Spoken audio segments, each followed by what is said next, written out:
चलिए आज की इस वीडियो में हम लोग न्यूलैंड्स ऑक्टेव रूल को समझते हैं। न्यूलैंड्स का ऑक्टेव रूल क्या था? देखिए, ये क्या किए कि ये भी एलिमेंट्स को इंक्रीजिंग एटॉमिक मास के अकॉर्डिंग अरेंज किए, लेकिन ये क्या किए कि म्यूजिकल इंस्ट्रूमेंट वर्ड्स जो होते हैं जैसे सा रे ग म प ध नी सा, इसका यूज करके ये एलिमेंट्स को अरेंज किए। जैसे सा रे ग म प ध नी सा, ये होता है ना, जिसमें देखो सा और सा, ये जो है क्या किए कि पहले तो एलिमेंट्स को लिखे, जैसे और ये जब न्यूलैंड का ऑक्टेव रूल आया ना, तो इस समय आपका नोबल गैस का डिस्कवरी नहीं हुआ था। ठीक है, तो lithium, beryllium, boron, carbon, nitrogen, oxygen, fluorine, neon आना चाहिए, लेकिन उसका डिस्कवरी नहीं हुआ नोबल गैस का, तो सोडियम आया। Sodium, magnesium, aluminium, silicon, phosphorus, sulphur, chlorine, potassium, calcium, scandium, titanium, vanadium, chromium, manganese, iron, cobalt, निकल, कॉपर और जिंक। ठीक है, अब देखो वो क्या बोले इसमें। उसमें ये बोले कि हर जो एलिमेंट्स होंगे, जैसे देखो सा की जगह पे अगर आप लिथियम को देते हैं, तो अगली बार जब ये वाला सा जिस एलिमेंट पे आएगा वो इसके बराबर होगा, इसके प्रॉपर्टी के अनुकूल होगा। जैसे सा पे अगर लिथियम को दिए तो सा, अब देखो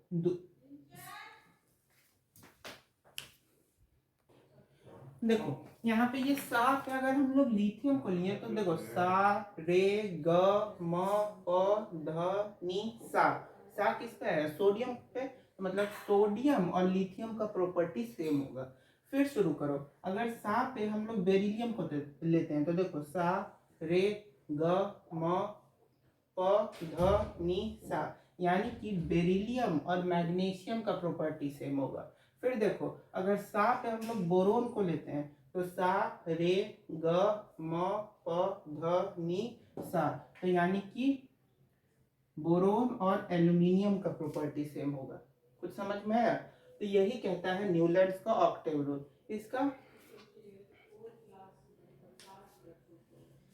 इसका ड्रॉबैक्स क्या था? इसका ड्रॉबैक यही था कि जब नोबल गैस का डिस्कवरी हो गया ना, जब नोबल गैस का डिस्कवरी हुआ तो उसके बाद ही एप्लीकेबल हुआ नहीं। नोबल गैस के डिस्कवरी के बाद यहाँ पे तो नियॉन घुस गया, उसके बाद यहाँ पे एक आर्गन घुस गया।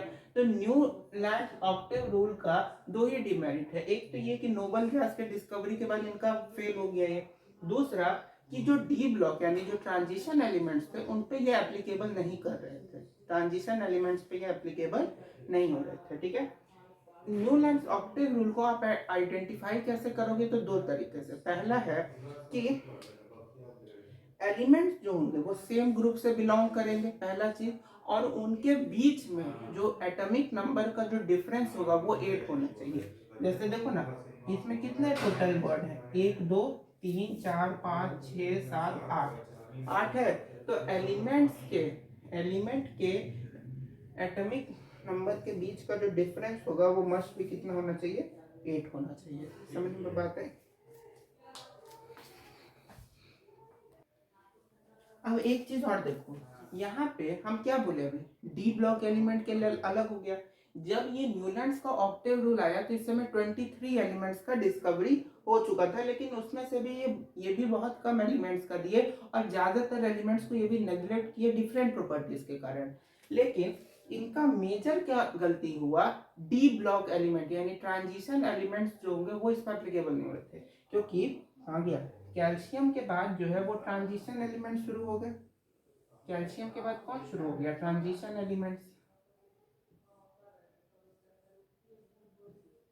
ये शुरू हो गए।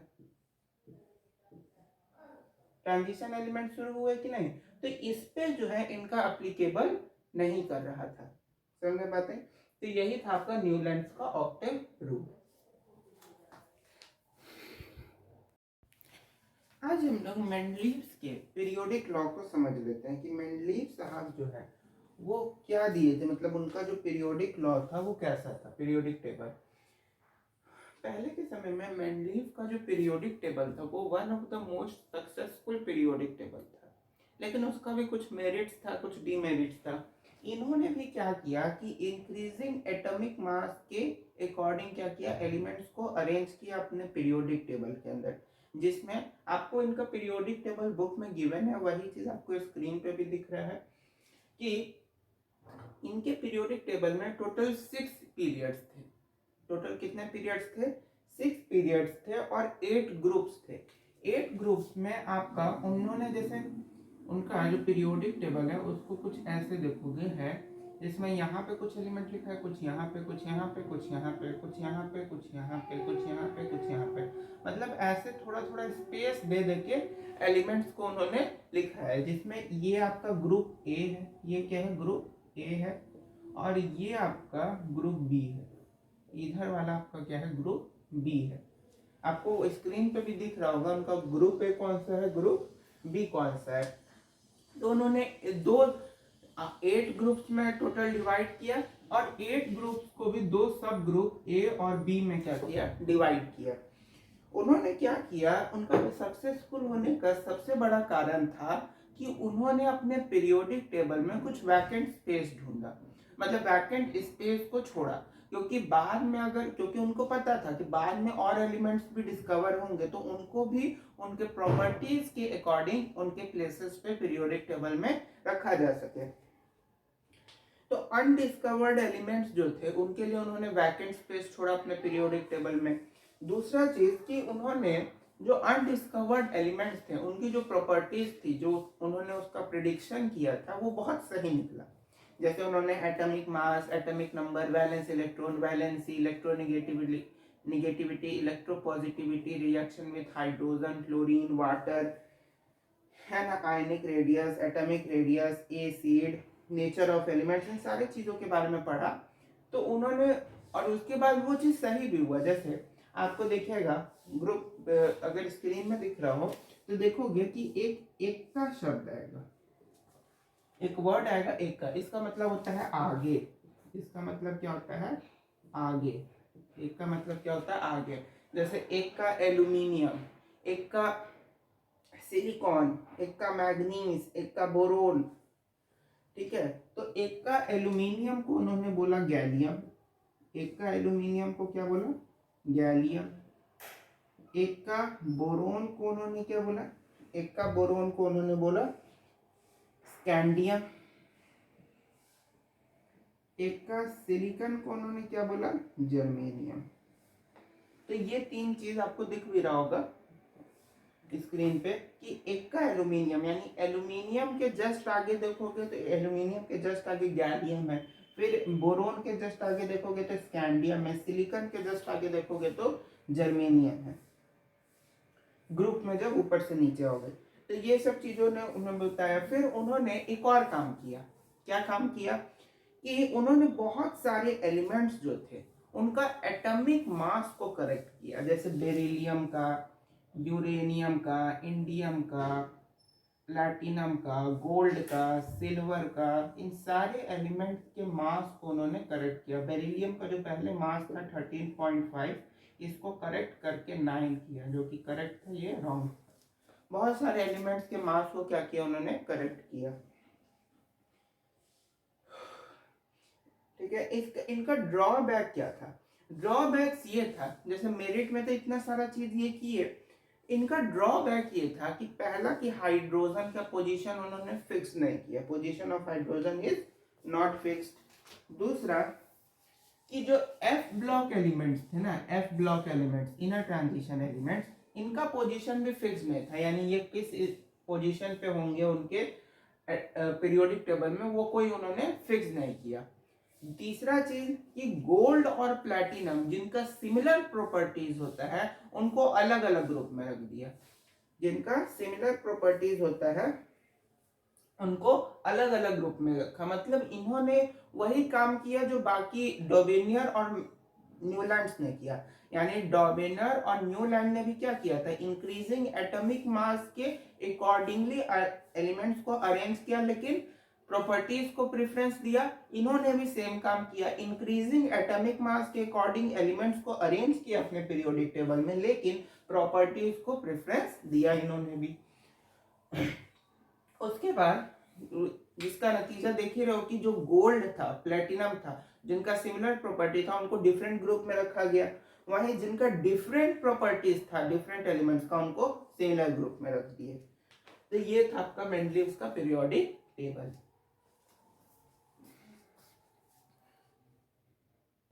चलिए दो और छोटा सा टॉपिक है, anomalous pair and diagonal relationship. Anomalous pair को देखते हैं पहले। एनोमेलस पेयर जो होता है ना, ये भी आपका एक डिमेरिट ही है आपका मेंडलीव्स का।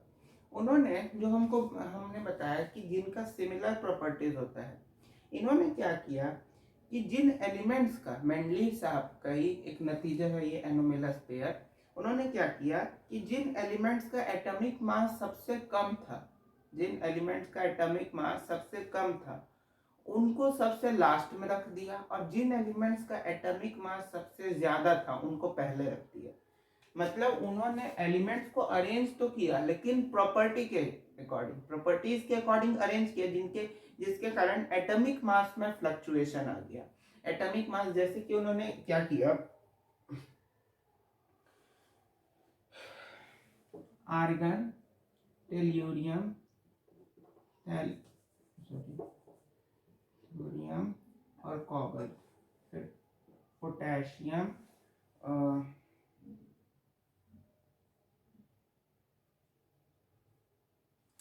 आयोडीन, पोटेशियम, आयोडीन, कैडमियम, और एक और क्या हो गया, निकल।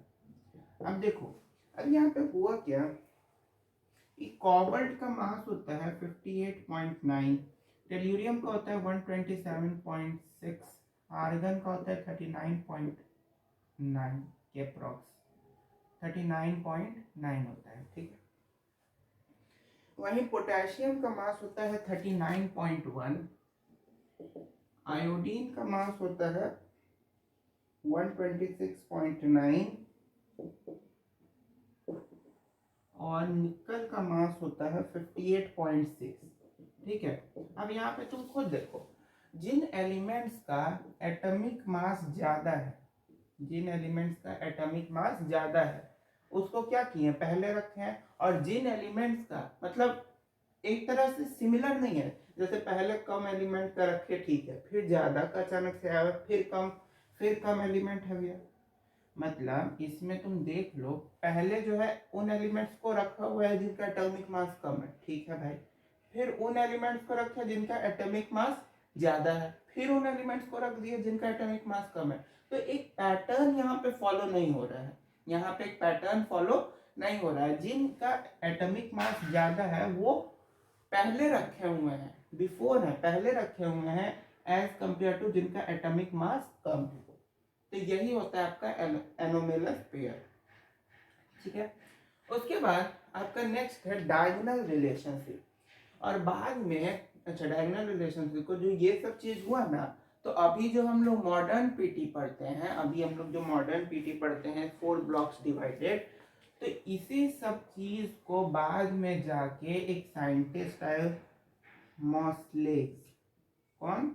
मॉसलेस, ये एक साइंटिस्ट है, और इन्होंने बाद में जाके मेंडलीव्स के पीरियोडिक टेबल में इस सब चीज को देख के सुधार किया, काफी रिसर्च किया, और उसके बाद जाके इन्होंने अपना जो पीरियोडिक टेबल दिया उसमें भी कुछ कुछ मेरिट्स डिमेरिट्स हैं, लेकिन वो कन्वीनियंट है स्टडी के लिए, और उसी को आज हम लोग मॉडर्न पीटी के फॉर्म में पढ़ते हैं, ठीक है। तो आज का जो हम लोग पीरियोडिक टेबल पढ़ रहे हैं वो मोसलेस का पीरियोडिक टेबल है। अब डायगोनल रिलेशनशिप को बता देते हैं। डायगोनल रिलेशनशिप में बस यही है कि जैसे कुछ एलिमेंट्स सेकेंड पीरियड के, certain elements of second period are diagonally resemble with third period elements, यानी जैसे ये सेकंड पीरियड के एलिमेंट्स हैं, लिथियम, बेरिलियम, बोरोन, कार्बन, और ये थर्ड पीरियड के हैं, सोडियम, मैग्नीशियम, एल्यूमिनियम और सिलिकॉन। तो इसमें ये डायगोनल रिलेशनशिप था कि लिथियम और मैग्नीशियम का कुछ प्रॉपर्टी एक दूसरे को सिमिलर होता है, बेरिलियम एल्यूमिनियम का कुछ प्रॉपर्टी सिमिलर होता है, बोरोन सिलिकॉन का कुछ प्रॉपर्टी सिमिलर होता है कि कुछ हद तक, 100% नहीं, मतलब 100% में 70% प्रॉपर्टी इनका क्या होता था, सिमिलर होता था, बाकी 30% गोल। ठीक, तो यही होता है आपका डायगोनल रिलेशनशिप। ठीक है, चलिए ये लास्ट टॉपिक है अब इस चैप्टर का, इसके बाद ये चैप्टर खत्म। टाइप्स ऑफ रेडियस, देखो टोटल 5 टाइप्स होते हैं, कितने, 5। पहला होता है आपका एटॉमिक रेडियस, पहला होता है आपका एटॉमिक रेडियस। दूसरा होता है आपका आयनिक रेडियस। तीसरा होता है मेटालिक रेडियस। चौथा होता है कोवैलेंट रेडियस। और पांचवा होता है वांडर वाल। क्या होता है, वांडर वाल रेडियस। ये 5 तरह के रेडियस को आप समझना है, ध्यान से देखो। सबसे पहले एटॉमिक रेडियस। एटॉमिक रेडियस क्या होता है, the distance between the centre of nucleus, nucleus के सेंटर से एटम के लास्ट सेल के बीच का ये जो डिस्टेंस होगा, इसको हम लोग एटॉमिक रेडियस बोलते हैं। इसको क्या बोलते हैं, एटॉमिक रेडियस। ठीक है, उसको कहते हैं एटॉमिक रेडियस। उसके बाद वही एटॉमिक रेडियस में गया। आयनिक रेडियस क्या होता है, the distance between the centre of nucleus and last shell of ion, यानी न्यूक्लियस का सेंटर और आयन का जो लास्ट सेल होगा, न्यूक्लियस के सेंटर से आयन के लास्ट सेल के बीच के डिस्टेंस को आयनिक रेडियस बोला गया था। इतना बात समझ में आया। चलिए चलो आज कुछ एक बोनस टिप देते हैं। S block, P block elements याद है, उनको रिप्रेजेंटेटिव एलिमेंट्स भी बोला जाता है। एक वो बोनस का बात, ठीक है। अब आगे देखते हैं।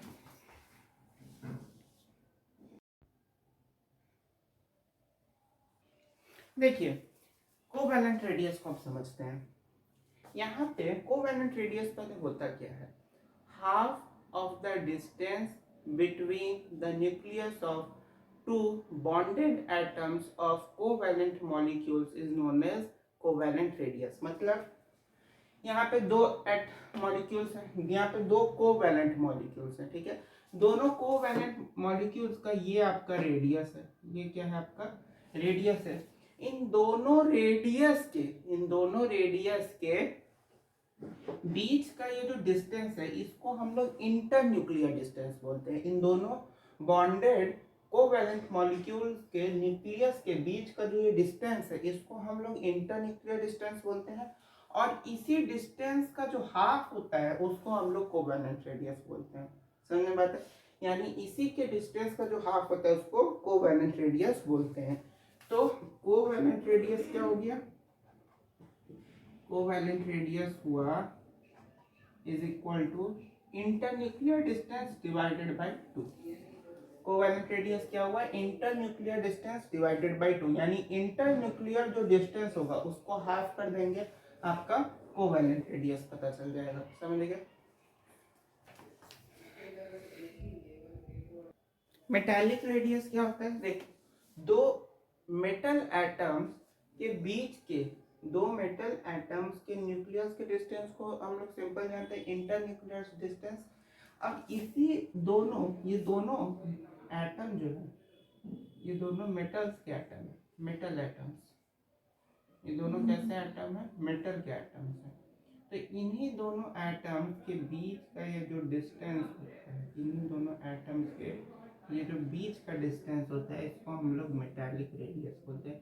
यानी सिंपल समझो ना, मेटालिक रेडियस से क्या समझ में आ रहा है, दो मेटल एटम के इंटरन्यूक्लियर डिस्टेंस का हाफ।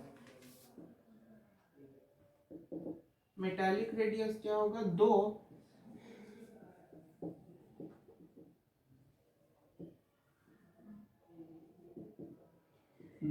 मेटल एटम्स के इन बीच के इंटर न्यूक्लियस डिस्टेंस का हाफ जो होगा वही आपका मेटालिक रेडियस होगा। वही क्या होगा, आपका मेटालिक रेडियस होगा। चलिए वांडर वाल रेडियस देखते हैं। वांडर वाल रेडियस पहले होता क्या है, half of the inter molecular distance between two molecules. जैसे अभी तक हम लोग जितना रेडियस देखे वो टू एटम्स के बीच में था, याद करो टू एटम्स के बीच में था। वांडर वाल रेडियस टू मॉलिक्यूल्स के बीच में होता है, किसके, टू मॉलिक्यूल्स के, दो मॉलिक्यूल्स के बीच में ही आपका वांडर वाल रेडियस होता है। और वांडर वाल रेडियस जो होता है ना, हाँ, दो मॉलिक्यूल्स के बीच में होता है। अब जैसे आपका एक मॉलिक्यूल ये है, एक मॉलिक्यूल, ये आपका एक मॉलिक्यूल हो गया, ये आपका दूसरा मॉलिक्यूल हो गया। अब दोनों मॉलिक्यूल्स में दो एटम है, उनके दोनों एटम्स के न्यूक्लियस के बीच की डिस्टेंस को इंटर एटॉमिक डिस्टेंस, दोनों एटम्स के न्यूक्लियस के बीच के डिस्टेंस को इंटर एटॉमिक डिस्टेंस, और उन्हीं दोनों एटम्स के दोनों दो एटम्स है ना, जैसे एक पेयर है एटम का, एक एक पेयर है दोनों जगह, उन दोनों पेयर में से एक एटम के न्यूक्लियस के बीच के डिस्टेंस को, यानी मॉलिक्यूल्स के न्यूक्लियस के बीच के डिस्टेंस को इंटर मॉलिक्यूलर डिस्टेंस बोला गया। और इसी इंटर मॉलिक्यूलर डिस्टेंस का जो हाफ होता है वो वांडर वाल रेडियस के बराबर होता है। वांडर वाल रेडियस क्या होता है, half of the intermolecular distance between two molecules is known as van der Waal radius। बात समझ में आ गई, कोई इसमें दिक्कत, कोई तकलीफ? एक चीज और हमेशा याद रखिएगा कि कोवैलेंट जो रेडियस होता है वो नॉन मेटल्स के लिए होता है, वान डेर वाल जो है इनर्ट गैसेस के लिए होता है। और एक और चीज कि ये लिख देते हैं, वान डेर वाल रेडियस, वान डेर वाल रेडियस इससे छोटा होगा मेटालिक, इससे छोटा क्या होगा मेटालिक, और इससे छोटा होगा कोवैलेंट। ये भी नोट कर लीजिए कि सबसे बड़ा आपका वान डेर वाल रेडियस होता है, उससे छोटा आपका मेटालिक रेडियस होता है, और उससे भी छोटा आपका कोवैलेंट रेडियस होता है। बात समझ में आ गई, चैप्टर खत्म।